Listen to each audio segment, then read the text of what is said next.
Good afternoon, everyone. If you were with us for the last hour and a half or so, coming off of Joint Finance Committee meeting, welcome back. If you're just joining us, welcome to New York Renewable Energy Development Holdings Corporation Finance Committee meeting. With me today is full slate of directors, full squad turnout: Dennis Trainor, B. Gonzalez, Laurie Wheelock, Lewis Warren, Cecily Morris, and Michael Cusick, along with Justin Driscoll and Adam Barsky, who are also members of this committee. As always, NYPA and Canal Corporation staff are participating as well. This meeting's been duly noticed as required by open meetings law. The agenda has been put forth before us, and unless there's any other thoughts or perspectives to be considered, and ask for a motion to adopt the agenda that was presented to us. So moved. Thanks, Laurie. Have a second. Second, Lewis. Thanks, Lewis. All in favor? Aye. Aye. Aye. Any opposed? Motion carried. Okay. Contractors list. Again, everyone had an opportunity. We're polled in advance of the meeting regarding any potential conflicts. If there's been any late breaking changes, please make sure you advise Felisa of those any such matters. Our agenda today is limited, but important. As we've already got up on the screen, Nick Gonzalez is chomping at the bit to give us an update on the status of NYRED. So, Nick, the podium is yours.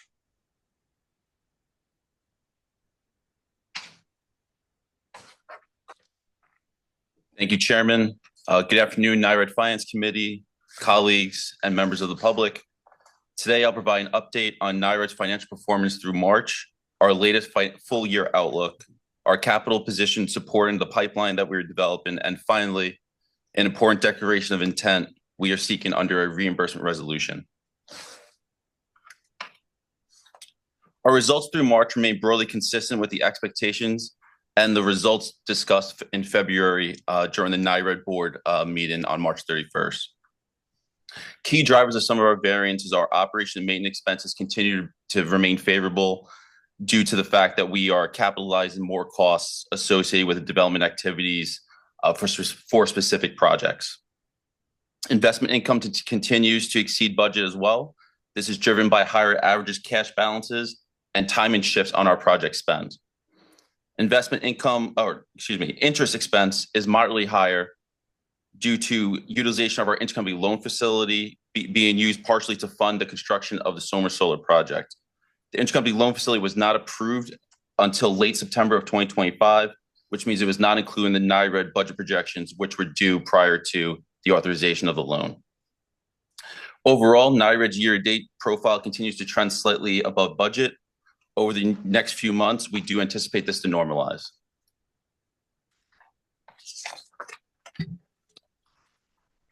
Looking ahead to the end of the fiscal year, operating expenses are expected to land at or slightly below budget. We are closely monitoring this expectation due to projects that we are pursuing. If some of these projects were not to materialize, some of these expenses may come back to the income statement as expenses and drive up expenses higher than what we are currently projecting. However, we don't anticipate this to be a material impact on our results. As noted in last month's board meeting, we removed nominal operating revenues for 2026 as the Somers Solar and Hannah Chris Solar projects are now expected to be placed in service in 2027, shifting our revenues outward.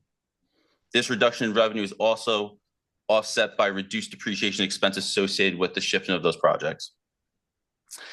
A significant deviation from our March board meeting relates to variances associated with the recognition of the State Sustainable Futures Program funds as income.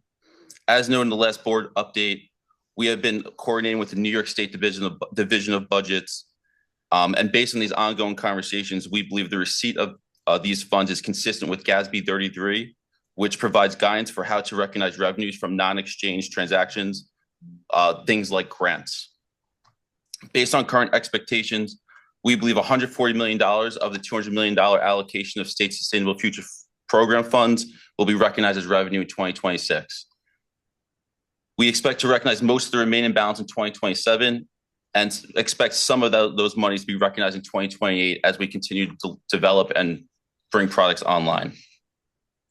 Due to clarity on the receipt and funding expectations, this explains the positive $140 million variance we are seeing in the investment and other income line. This funding is supporting capital expenditures, and thus we expect that these will be capitalized and depreciated over the project useful life, and we will not see an expense in the income statement directly offsetting this revenue this year. Overall, if we adjust and exclude the recognition of sustainable futures program funds as income, we continue to project slightly lower net losses than we had currently budgeted, and is consistent with the trends we've discussed before. Nick, I would like to shift my. Hey, Nick. Go ahead. Refresh my memory on that program again. On that funding. The state's sustainable future program funding. Yeah. That was a allocation in the last state budget of $200 million for NYPA to develop renewable projects. Okay. Out of the $1 billion that was appropriated across the state for different programs, NYPA was allocated $200 million of those funds. And we're going to receive the funding when? We're going to, based on our current conversations, we are going to seek the money on a reimbursement basis, and based on our current spend profile for our projects, we expect that $140 million will come in this year. So we expect actual receipt of $140 million. At the moment, correct. Got it. Okay. So we aren't accruing the 200. You're expecting to recognize it and when you're being reimbursed, and you expect that to occur between now and the end of the year. Okay. Correct. All right. Yep. Thank you. All right. Keep going. I would like to transition now to NYRED's capital. Oh, sorry. No, done. Got it. Okay. I would like to transition to NYRED's capital position and funding sources. This slide hasn't changed much since our discussion on March 31st, but I'd like to note that NYRED still has $110 million in funding currently available to support our product development, acquisitions, and execution of the 2026 capital plan. As capital spending ramps up, we anticipate receipt of state sustainable future program funds, which will help support the ongoing investment in our programs. Building upon this capital position, NYRED anticipates spending at least $1.2 billion between 2026 and 2029 to support our utility scale solar and distributed storage projects across the state. These funding sources include cash and investments, the state sustainable future program funds, the intercompany loan facility that was approved last year, future NYPA equity contributions, EBITDA, which is earnings before interest, depreciation, amortization. This is a measure of cash being generated from the business. As has been conveyed in our prior meetings, we expect NYRED to continually reinvest earnings and cash generated from operations to support our renewables build out. And lastly, we plan to use long-term access to external project financing and federal tax credits. NYRED is expected to roughly have $300 million in sources above its current investment needs. This allows NYRED flexibility in pursuing additional projects and to absorb potential cost increases in projects. As was previously mentioned in the March board meeting and will be detailed further in our May board update, NYRED is pursuing and executing transactions on several large projects and expects these sources of funds to be integral to the success of the renewable strategy and to be fully allocated for investment in additional renewable projects. As can be further seen from this graph, debt issuances are expected to be a significant source of funds to NYRED. NYRED sees low-cost debt issuances as a vital source to driving down interest expense and maximizing the renewable build-out. As part of our long-term financing strategy, we are seeking approval of a reimbursement resolution that would allow NYRED to reimburse itself with future tax-exempt debt proceeds for eligible capital expenditures already incurred or soon to be incurred under the NYPA Renewables Updated Strategic Plan. This authorization does not initiate a debt issuance today. Instead, it preserves flexibility to maximize the use of tax-exempt debt financing by establishing official intent under the Treasury Regulation Section 1.150-2. The goal is to ensure NYRED can use the most cost-effective financing, optimizing the conventional capital stack for our renewable projects, and helping make renewable products more affordable for customers in the state. This approach is consistent with best practices for capital-intensive projects and aligns with the board-approved capital plan. To close, NYRED remains well-positioned to execute on the renewable energy strategy as we move further into 2026. Our financial outlook reflects disciplined management, improved visibility into funding streams, and a clear line of sight into the capital needed to advance our growing pipeline. The combination of state sustainable future program support, strong liquidity and parent equity commitments, and the flexibility provided through the reimbursement resolution ensures that NYRED can continue making timely investments while maintaining cost-effective financing options for the long term. Operationally, the organization is transitioning to a period of sustained execution and investment as the team executes on its prioritized project list established last year. Several acquisition deals are progressing, and we expect meaningful activity across the portfolio as we move through the year.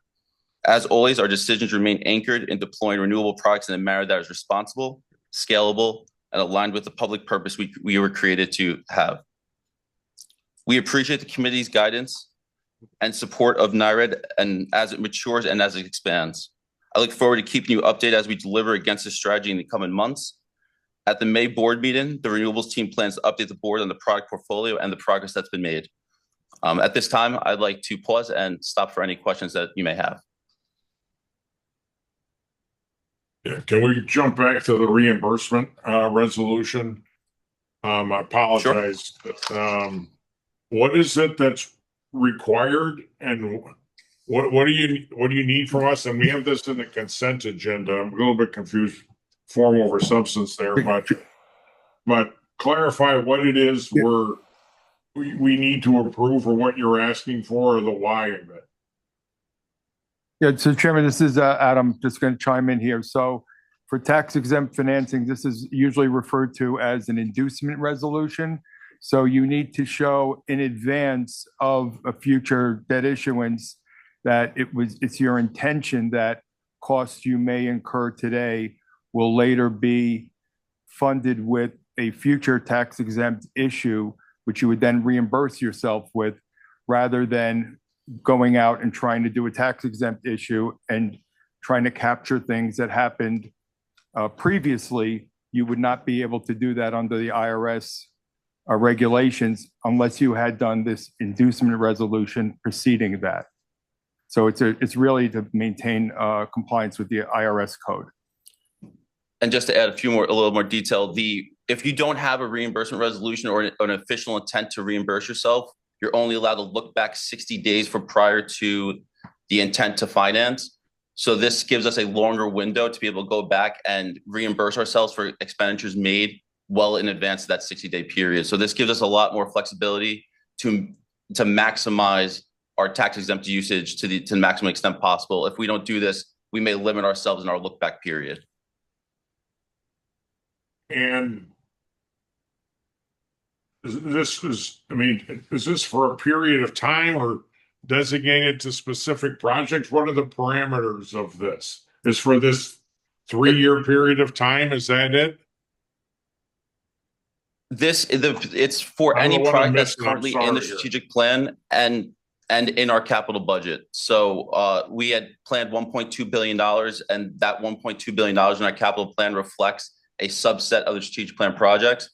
This allows us to go back and reimburse ourselves for those projects, as well as any other project that might be in the strategic plan that we might execute on.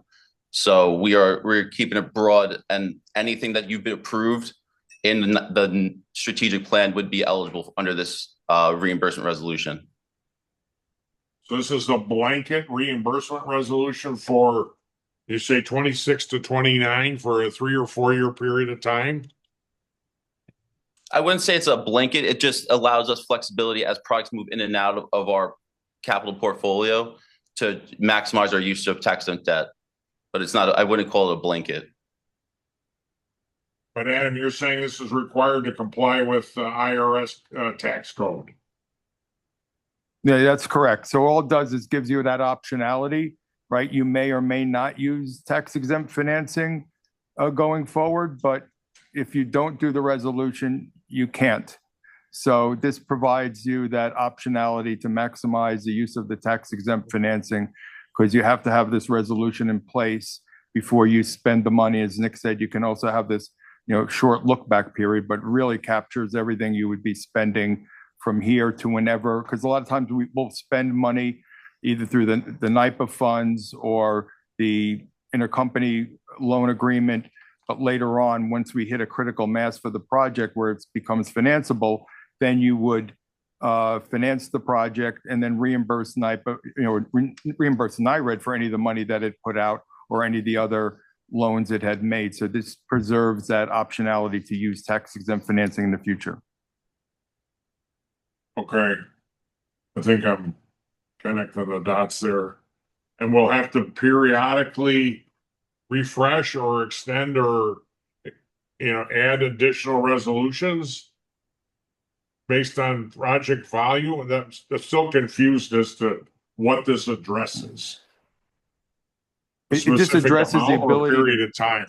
Yeah, it just says that anything that we spend post the adoption of this resolution and with the look back period would be eligible for tax exempt financing should we find it to be desirable. But, the team would have to come back anytime we were going to actually use tax exempt financing for approvals or authority later on down the road. So, it's not like this is some authorization. We're not going to come back. You would have to actually authorize an actual financing, if and when that time came to be. Okay. I think I've directionally got it. It's very common. Yep. I'm not, I'm putting it on me. That's fine. All right. Anybody have any other questions on this resolution or relative to Nick's presentation? As he referenced, he had given us an update 6 weeks ago at full board. Any other questions of Nick Lewis? Nick, just a couple of questions, strategic questions. First, so you have a list in your team. You have a list of, say, solar that over the next 3 or 4 years that you've identified, or you're working with potential partners, etc. But you have some projects within your $1.5 billion bucket that you've already pre-identified that you're working towards. That's my first question. Correct. We went through a process last year following the passage of HR 1 to prioritize our projects in different tiers. We are focused right now on executing on those tier 1 and tier 2 projects, which were most likely and most eligible to safe harbor before the tax credit sunset, starting on July 4th of 2026. So that our capital plan mostly reflected those tier 1 and tier 2 projects that we felt more confident in including in our budget. And we are right now working through a lot of those projects in exclusivity, as well as some of the other deals that we're looking at were all the tier 1 and tier 2 projects that we had identified in that prioritization effort we did last year. And explain to me, so these are state-sponsored projects. So this is separate, because I know the federal government are literally paying developers to kill solar projects right across the country. So these would be separate state-sponsored projects. I'm just trying to clarify in my own head.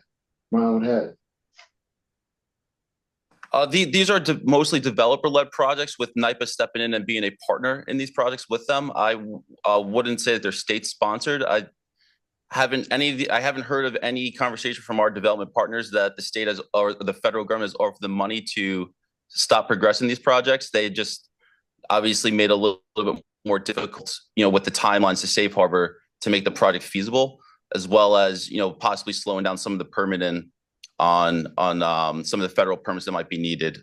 But for the most part, these projects that we're looking at have not really, entered into any type of difficulties with the federal government to get these projects move forward. Yeah, and so I guess I'll kick it to you, Justin and Adam, from a strategic perspective, because I know there was a big French energy company, Total, that got what, $2 billion from the federal government to two big solar. I mean, you guys tell me, but to kill two big It was solar. Yeah, it was offshore wind. I think the one you're thinking of is an offshore wind project. But yeah, I mean, we're based on where the federal policy is right now. You know, they're supporting some development work and trying to redirect investment there and away from areas that are not currently favored. But to follow up on your question, and Nick, I think they're not state-sponsored projects. The state element is our potential partnership opportunity with a developer partner, and some of the projects will continue to be eligible for federal subsidies, right? So on the storage projects, they're going to continue to receive the benefit of the tax credit until 2033, and then with the the solar projects, we're working hard to try to safe harbor as many of those as we can before the credit starts sunsetting in this summer. That's helpful, Justin. That's very helpful. And I did misspeak with say state sponsored, because the state is putting together this program of renewables, right? And funding through us $200 million of the billion. Is that a more accurate way of saying? Yes, Correct. yeah. So we view the 200 million as funds that'll help us potentially help certain projects survive and maybe fill the gap that's created with the absence of the federal credits. So it's going to be very useful, and as you can see, we were already planning on deploying it. That's very helpful, and it's almost like seed capital, right? I mean, it's like traditional seed funding to, as you say, allow a number of these projects to be viable as we go through over the next couple of years. Okay, that's helpful. Tell Correct. me, Nick, one last thing. What does DG, capital DG, stand for? Oh, distributed generation. Distributed generation. Okay, I couldn't figure that out when I read it yesterday, and I couldn't figure it out today. So those are my questions. Okay, anybody else? All right, well, my script says no votes necessary on any of that. Obviously, we do need a motion to adopt the resolution.